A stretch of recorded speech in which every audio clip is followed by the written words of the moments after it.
Actualidad, espectáculos, negocios, deportes, todo en TV Radio Miami, la nueva televisión.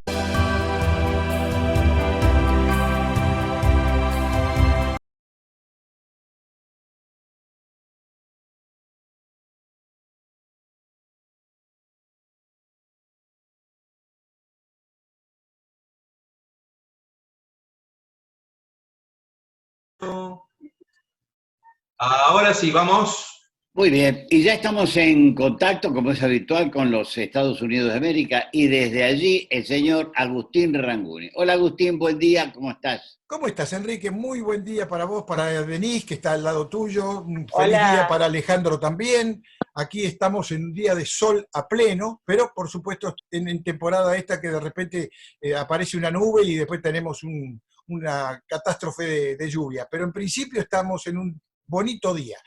Y con las primeras consecuencias de la apertura que se está haciendo en forma gradual aquí en Miami, lo único que te puedo decir para cubrir esta necesidad de comunicación que seguramente mucha gente que vive en Argentina tiene parientes, tiene amigos aquí en Miami, bueno, que se queden tranquilos, está todo bien, pero hay ciertas preocupaciones por estas nuevas disposiciones que parece ser que, si bien la gente está respetando, se siente como presa, como condicionada. Hay una especie de sensación, así que esto no puede durar mucho. Vamos a ver qué pasa. Mientras tanto, te quiero contar que tenemos a Luis Mariscotti con nosotros. Luis Mariscotti acaba de escribir un escrito, valga la redundancia, que me impresionó mucho, muy, muy fuerte, muy concreto, muy realista, y lo convocamos. Luis, bienvenida, ¿cómo te va? Bueno, muchas gracias por tus palabras, Agustín. Al lado de gente tan prestigiosa como es nada más ni nada menos que Enrique Llamas de Madariaga y mi amigo Enrique Abogadro, bueno, yo me siento un poco disminuido y estoy agradecido de que me hayan convocado. No, tranquilo, Luis, tranquilo. Está Luis, te quiero decir que está Denise Pesana con nosotros. También es nuestro pilar femenino en nuestro programa. No hace falta. Bueno, Enrique, un placer de saludarte, un gusto de reencontrarte, hacía rato que no hablábamos. Bienvenido también. A Enrique Guillermo. Muchísimas gracias por invitarme, Agustín. Bueno, primero que nada, Luis, ¿qué te motivó a escribir esa carta tan dura? El sufrimiento que estoy padeciendo. A mí el virus en realidad me resbala un poco, no me preocupa, no lo sufro, pero sufro el tema de mi país, de la República, que se vinieron con todo y me parece que ya es tarde, y que por las buenas y con la palabra y con los cacerolazos que se los pasan, ustedes saben por dónde, no se puede conseguir nada, que ya hay que tomar otras medidas, ¿viste? Y yo digo algo muy fuerte en esa nota, que lo voy a repetir. Si hubiese alguien, si hubiese una colecta para buscar un sicario para poder matar a esta gente, yo vendería mi departamento, mi auto y todo lo que tengo para poder llegar a esos fines. Eso realmente es apabullante. Vienen de una forma agresiva para tomar Latinoamérica y el mundo si pudiesen. Y bueno, yo creo que por las buenas ya no se puede conseguir nada. Esa es mi sensación. Tendría que venir una guerra civil y tendríamos que triunfar. Y yo dejaría mi vida si fuese necesario. La dejaría por mi hijo y por todo, y por mis nietos y por toda la gente joven. El camino yo ya lo tengo hecho. Ya no tengo mucho más que hacer en esta vida. Pero, claro, y en paralelo uno piensa, ¿qué defensa tenemos, no? Porque la justicia también no da respuestas, ¿no? Denise, está todo tomado, la justicia, la Cámara de Diputados y de Senadores, todos los cargos importantes tienen el dinero, el poder, pero lo peor de todo es, para mí, desgraciadamente lo tengo que decir, es el pueblo argentino. Esta gente no salió de un repollo como la Cenicienta, la votó el pueblo argentino, eso es lo peor, que está polucionado y la volvería a votar, así que no tenemos solución, porque los volverían a... así que, bueno, que Enrique Abogadro, Enrique Llamas de Madariaga, digan qué es lo que ellos piensan que se puede hacer para que haya una lágrima de salvación para nuestro país que yo no la veo. Luis, un segundito, por favor, le damos la bienvenida a Jorge Ricardo Enríquez, el diputado que tenía dificultades para comunicarse. Ya está. Jorge, bienvenido, ¿cómo estás? ¿Qué tal? ¿Cómo les va? ¿Cómo les va a todos? A Enrique, a Denise, Hola, buen día. a los dos Enríquez. En realidad somos tres Enríquez. Y al doctor Mariscotti. Y a vos, Arquitecto. Agustín, desde ya. Gracias. Muy bien. Enrique, abogado, dame para introducirte ya en la conversación. Bien. Por un lado, me parece que el coronavirus, y en esto coincido con Luis, ha sido el mecanismo que todos los populismos del mundo han usado para trepar. Todos, Sí. me refiero a cualquier color. En Sí. segundo lugar, creo que el coronavirus, si vos lo comparás con el resto de las causas de muerte que hay en el mundo, ni siquiera da para un torneo de cuarta categoría. Me parece que la prensa ha sido la enorme responsable por el pánico con el que se mueven todas las sociedades del mundo. Hoy en la Argentina, el apoyo a la cuarentena sigue siendo monumental. Me parece que la oposición me refiero a la oposición parlamentaria en la Argentina, está en deuda con la sociedad, porque ha aceptado que el Congreso dejara de funcionar, que la señora Cristina Fernández impusiera, sin ser senadora, es lo curioso, impusiera su criterio a la Cámara de Senadores, y el señor Massa se esté manejando con con su habitual conducta fluctuante, por calificarlo suavemente. Con relación al panorama que veo para el futuro, que es lo que le preocupaba a Luis, a mí me parece que, si bien el kirchnerismo está avanzando a paso redoblado sobre la República y sobre las instituciones, en todos los campos, están llevando adelante una campaña cuyo primer objetivo es la impunidad de la corrupción kirchnerista. Segundo objetivo, sí, coincido, es implantar en la Argentina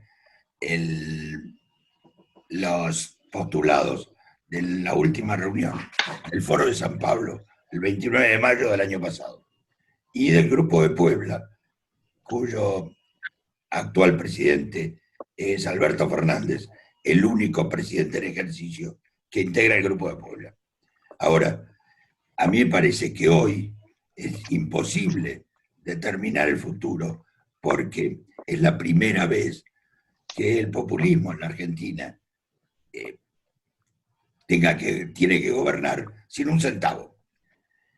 Entonces, la crisis post-pandemia va a ser de tal magnitud que se va a llevar puesto al gobierno de Fernández y a los votos de Cristina inclusive, porque cuando hay hambre y desocupación van a ser de una magnitud notable cuando esto termine.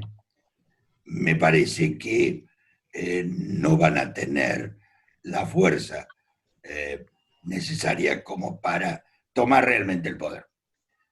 Tomar realmente el poder e imponer algún tipo de dictadura populista. Por otro lado, la obvia comparación, que es con el régimen de Maduro, tiene un elemento que en Argentina falta. Chávez primero y Maduro después se apoyaron sobre el aparato de las Fuerzas Armadas, y eso en la Argentina no lo tienen. No lo tienen ni en las Fuerzas Armadas ni en la Fuerza de Seguridad. Yo he hablado con altos oficiales del ejército. Los del ejército te dicen, en todos los casos, que jamás saldrían a reprimir, que lo único que están dispuestos a hacer es salir a repartir comida y ayudar con la logística del hambre. Y los de gendarmería no quieren saber nada tampoco con reprimir. Tienen muy fresca la memoria porque todos los días se siguen avanzando los juicios, todos amañados, a los responsables del proceso. Y finalmente, también me da la impresión que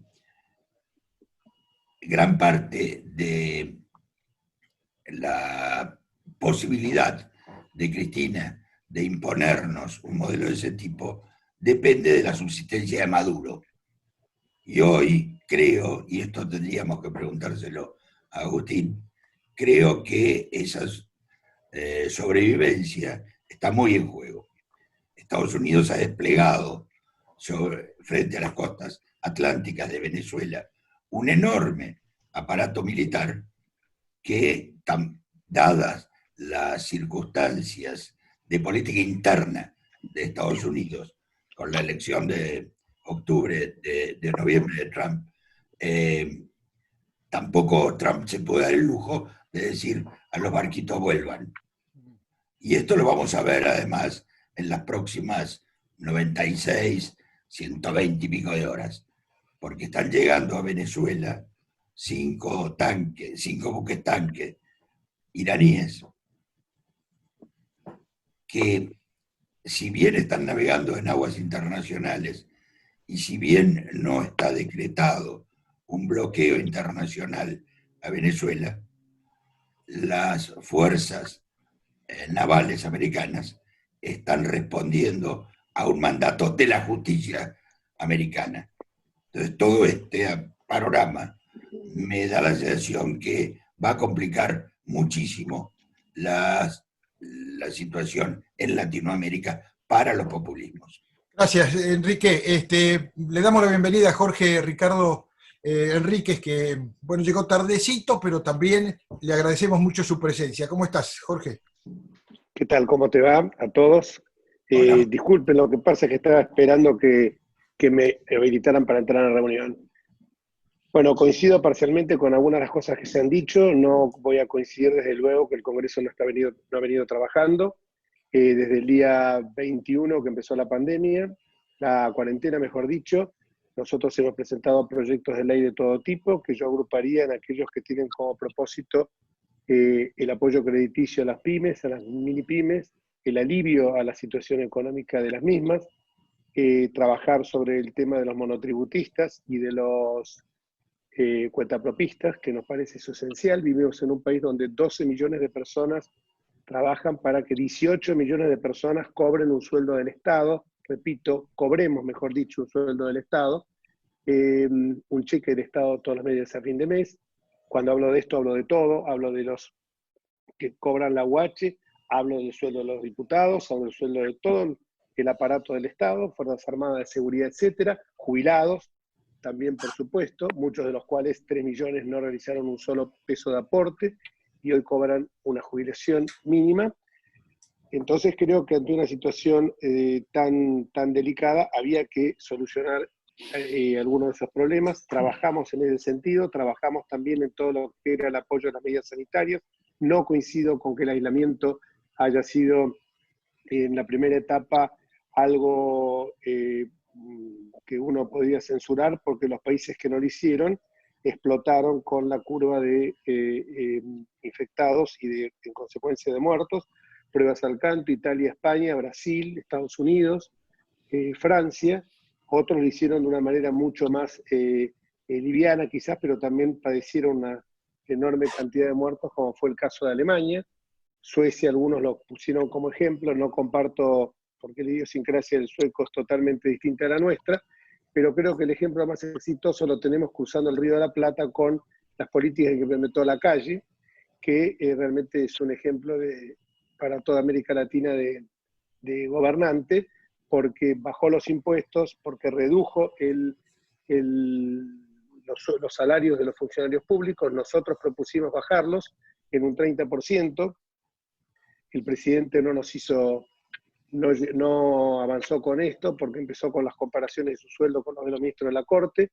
No obstante lo cual, nosotros lo hemos no reducido, pero hacemos aportes. Sí, lo hemos reducido porque estamos haciendo aportes a distintos fondos, como el fondo de el COVID de cada una de las jurisdicciones donde somos gobierno, y donde no somos gobierno hacemos aportes a las organizaciones no gubernamentales. Esto, por supuesto, claramente documentado para que después no digan de que estamos diciendo que hacemos aportes y no los hacemos. El aislamiento, yo creo que los primeros 20 días fue absolutamente necesario, pero creo que después el gobierno se enamoró de la pandemia. No coincido con que no hayamos hecho nada, porque ya estoy, te repito, con estas baterías de austeridad fiscal, el tema de los varados en el exterior. Yo mismo estoy colaborando para que 20 familias de argentinos varados en Ucrania hoy estén arribando, hoy no, el 29 estén arribando a nuestro país, no solamente colaborando con lo que puede hacer la banca de diputados, sino con aportes económicos. Entonces hemos venido trabajando y les digo que evidentemente en muchos casos es muy difícil hacerlo en forma presencial, por eso empezamos a trabajar en forma remota y también pedimos que tardó en hacerlo porque hubo una reticencia por parte del gobierno, porque el gobierno le quería otorgar el certificado de función tanto al Poder Legislativo como al Poder Judicial. Creo que con el Poder Judicial lo logró. Hoy el Poder Judicial está absolutamente letargado, hoy el Poder Judicial prácticamente no existe en la Argentina. Esto, por supuesto, también genera un problema serio en mis colegas que viven de la profesión liberal, de su profesión individual, como son los abogados, que les genera un problema muy serio porque los estudios están cerrados y siguen pagando gastos. Aprovechado sobre todo esto, el gobierno empezó con los decretos de necesidad de urgencia, que le autoriza la Constitución Federal, el artículo 99, inciso 3, pero ha avanzado en algunas materias que no son inherentes a ello. Y por supuesto, hay dos caminos que son muy claros en el enamoramiento que tiene el gobierno de la pandemia. El gobierno no tenía ningún plan económico, a pesar de que ganó por la cuestión económica, que toda su campaña se basó en que llenaría las heladeras a los argentinos, que volvería el empleo y pondría a la Argentina de pie. Esto fue una enorme irresponsabilidad. El gobierno tiene dos planes muy claros. La impunidad para todos los delincuentes que estuvieron en los tres kirchnerismos, por un lado, y por el otro lado, lograr la impunidad básicamente para Cristina y sus dos hijos, y por el otro lado, conducirnos en un camino a Venezuela, eso es muy claro.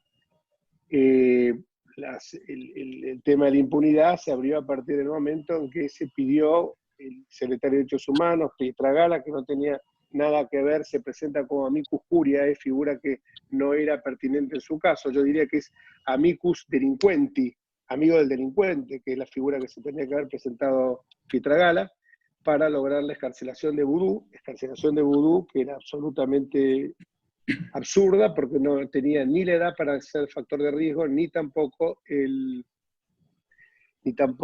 tenía ningún tipo de morbilidad o de enfermedad. Jorge, ¿podés redondearnos? Porque se nos está yendo el tiempo. Estoy a la expectativa de que Denis nos corte.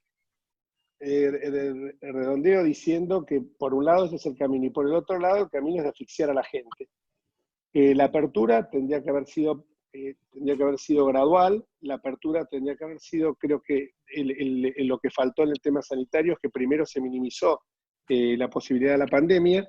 Coincido que el mundo está avanzando hacia populismos autoritarios que han aprovechado esta situación, porque acá lo que se trata de decidir es entre vigilancia totalitaria y empoderamiento de la ciudadanía. Y por el otro lado, las soluciones que hay que optar es, si vamos a un aislamiento nacionalista o si vamos a una solidaridad global. En ese sentido, yo creo que es muy preocupante lo que está haciendo el gobierno con estos globos de ensayo que intenta hacer, como por ejemplo el tema del proyecto que presentó, que no presentó, que por ahora es mera declaración, pero que está contando con el apoyo del ministro de Trabajo, Moroni, y con el apoyo del presidente, que es el proyecto de directamente expropiar empresas. Expropiar no, peor, confiscar empresas, que hay que emplear bien el verbo y por las consecuencias jurídicas que tiene también. Esto realmente es un disparate mayúsculo. Nosotros esto nos estamos oponiendo, pero en la medida que nos podemos oponer, que ustedes piensen que nosotros no somos mayoría, somos 116 diputados y que enfrente no tenemos una oposición, tenemos varias oposiciones. Porque, varias oposiciones. El oficialismo, que tiene sus acompañamientos, es muy claro que el bloque de Camaño, de Balibuca, de Sarguini, está apoyando las mismas políticas. Se opuso al disparate del decreto 457, porque eso ya directamente vaciar de facultades al Congreso. Entonces es muy difícil pelear con esto. Hemos conseguido que el Congreso esté sesionando, aunque sea en forma remota. Pensemos que no hay vuelos, que muchos diputados han tenido que venir a una sesión presencial que nuestro bloque les pidió y que hasta casi le ocasiona la muerte a una diputada que volcó en Santa Cruz. Entonces yo creo que esto es sumamente preocupante. Muy bien. Y que nosotros tenemos que visibilizar estos problemas, y ya termino. La forma de visibilizarlos es como lo venimos haciendo, un grupo de diputados, yo mismo con otro diputado, Waldo Wolf, Iglesias, Ocaña, etcétera, hemos denunciado penalmente al titular de la Oficina Anticorrupción por haber existido en los temas de Otesur y los sauces, a Félix Pous. Hemos iniciado también acciones penales contra Peñafort, están radicadas en la justicia federal, en los juzgados de la doctora Capuchetti y la doctora Servini. Creo que eso sirve también para visibilizar, pero tenemos que pensar que tenemos una justicia cooptada, con fiscal de Luca, Claro. desiste del tema del memorando de la apelación en el caso Vudú, por ejemplo, y entonces es complicado porque justicia legítima ha vuelto a infectar nuestra justicia. Pensemos que somos minoría en el Congreso, que es difícil pelear en esas circunstancias y que lo estamos haciendo con todas las herramientas que disponemos del lugar del Estado de Derecho, ¿no? Enríquez, una última pregunta volviendo al tema de los repatriados. ¿Por qué no permiten que Buquebús lleve a argentinos que están en Uruguay hacia la Argentina, como Uruguay permite que los uruguayos regresen por Buquebús? Estamos haciendo esa presentación en la Cancillería justamente respecto de los uruguayos y estamos presentando un proyecto de resolución porque era uno de los temas que nos preocupaban. Quizás nos concentramos más en los que estaban del otro lado del Atlántico o en el hemisferio norte, pero el tema de los uruguayos saltó a la luz el día, hoy es jueves, el día martes. Yo estaba muy focalizado en el tema de Ucrania, porque en Ucrania había muchas familias, como hay sustitución de vientres, muchas familias que necesitaban ir allá a buscar a sus hijos que habían nacido. Ustedes imaginen el dolor de no poder acercarse a esos chicos. Y entonces hemos logrado, con un empresario muy amigo mío que tiene intereses en Ucrania, que haga un vuelo charter de Kiev a Madrid y de Madrid a Calo traer aerolíneas argentinas. En eso la verdad que la Cancillería fue un tema que actuó, pero fue por una razón absolutamente personal y voluntarista que tuvimos que hacer un grupo de diputados. No hay una política clara en esto, como le hemos pedido el primer día al canciller Solá, y bueno, dentro de la anarquía que es esto, ya vimos lo que pasó con el Mercosur, un funcionario de segundo nivel dice que nos vamos al Mercosur, después dicen que no. Bueno, es un gobierno que la verdad como no tiene plan y solo tiene dos planes, la impunidad y llevarnos a Venezuela, entonces todas estas cuestiones les parecen fútiles, secundarias. Jorge, anotá también la gente que está varada aquí en Miami, que son unos cuantos 100. Sí, los tenemos también. Okay. Esos son la preocupación, hasta hace unos días eran ellos. Por eso yo hablaba del otro lado del Atlántico y del hemisferio norte me refería justamente a Estados Unidos. Bien. Muy bien. Bueno, estamos llegando al límite del satélite, lamentamos mucho. Cuando volvamos a encontrarnos con Luis, le voy a contar lo que salió en un colegio de psicoanalistas. Yo hablé con uno de ellos, con uno de los directores del colegio, y me dijo, tenemos una cantidad increíble de pacientes que dicen, yo los mataría si no fuera porque corro el riesgo de ir preso. A ese estado anímico han llevado a los argentinos, lamentablemente, Sí. lamentablemente. Muchas gracias, Luis, muchas gracias. Gracias a todos. Enrique, muchas gracias, Jorge. Gracias. Tendremos otra oportunidad en cualquier momento, así que Jorge, cerrá, por favor. Un abrazo a todos. Enríquez. Bueno, un abrazo a todos y lo que yo les digo es que tenemos que tratar de luchar y cuando yo hablaba del empoderamiento de las sociedades justamente decía eso. Yo creo que el gobierno a lo único que le puede tener cierto temor es al cacerolazo, a las manifestaciones de la gente. Piensen que cuando se dispuso esta suelta de presos, estas excarcelaciones colectivas, empezaron los cacerolazos y dio marcha atrás. Creo que otra solución no hay dentro del marco del Estado de Derecho, y otra solución yo creo que sabemos a dónde nos llevó cuando intentamos soluciones por fuera de los mecanismos constitucionales. Abogado, te mando un abrazo. Muchísimas gracias a todos. Denuncias penales. Hasta luego. Placer verlos. Gracias, Hasta luego. Luis. Gracias, Luis. Bueno. Algún día vamos a charlar de este tema dramático que ha planteado. Muchas gracias, Luis. Bueno, Gracias gracias a usted. Jorge y Enrique y Agustín. Vamos a la pausa. Vamos a la pausa.